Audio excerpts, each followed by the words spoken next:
Dhanbad rail मंडल के प्रधान Khanta station के पास दर्दनाक हादसा हुआ। डीएस रेलवे ट्रैक पर निर्माणाधीन अंडरपास की मिट्टी धंसने से 6 मजदूर मलबे में दब गए। इनमें 4 मजदूरों की मौत हो गई, जबकि 2 मजदूरों को बचाया गया। मुखिया की पहल पर मृतकों के आश्रितों को 20 लाख नगद मुआवजा और स्थायी नौकरी पर सहमति बनी। धनबाद में रेलवे ओवरब्रिज के निर्माण के दौरान भूधसान से 4 लोगों की मौत पर आपदा प्रबंधन मंत्री बन्ना गुप्ता ने भी प्रतिक्रिया दी। उन्होंने हादसे पर दुख जताया और कहा कि इस घटना को लेकर विभाग लगातार पुलिस और रेलवे के संपर्क में है। उन्होंने कहा कि स्थानीय अधिकारियों से उनकी बात हुई है और किसी अन्य व्यक्ति के दबे होने की अब तक कोई सूचना नहीं है। राहत और बचाव का काम तेजी से किया जा रहा है।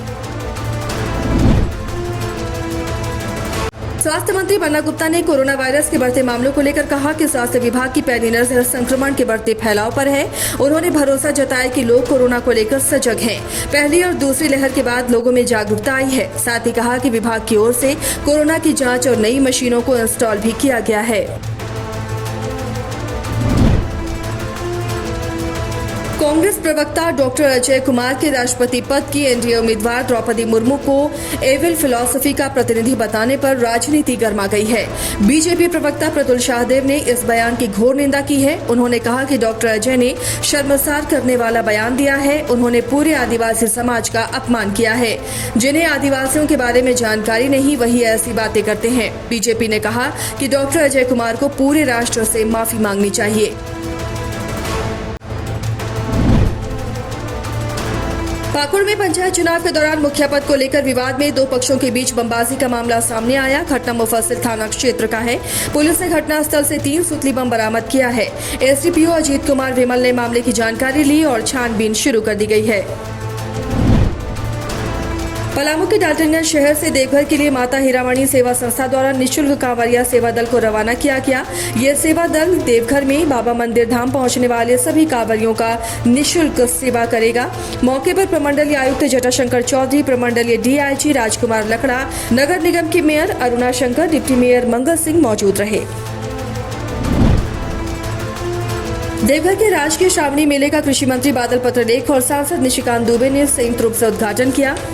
झारखंड बिहार बॉर्डर स्थित संगम स्थल कांवरिया पथ पर इसका उद्घाटन किया गया।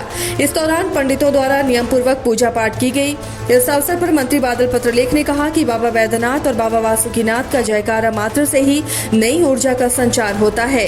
उन्होंने सभी से इस मेले को सफल बनाने में भागीदारी की अपील की।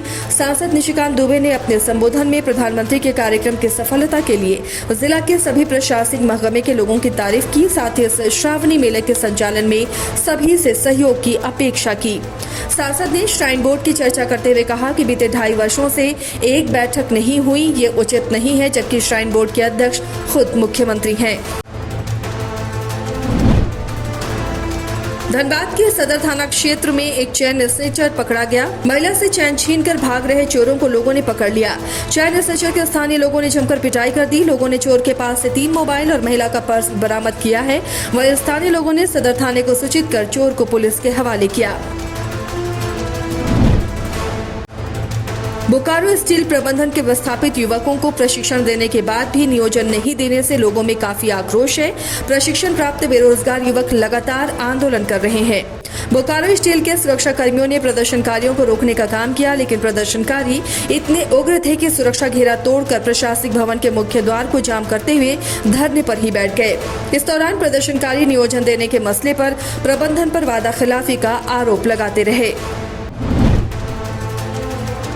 पलामू जिले के नए उपायुक्त ए डोडे ने अपना पद ग्रहण किया। निवर्तमान डीसी शशि रंजन ने नए उपायुक्त को पदभार सौंपा। मौके पर जिले के कई अधिकारी मौजूद रहे। वहीं नए उपायुक्त ने कहा कि पलामू जिले में सभी कार्यों को सरलता पूर्वक किया जाएगा। उपायुक्त शशि रंजन ने पलामू में अच्छा काम किया है, उनके कार्यों को और अच्छे से आगे बढ़ाएंगे और जो अधूरे काम है उन काम को भी पूरा किया जाएगा।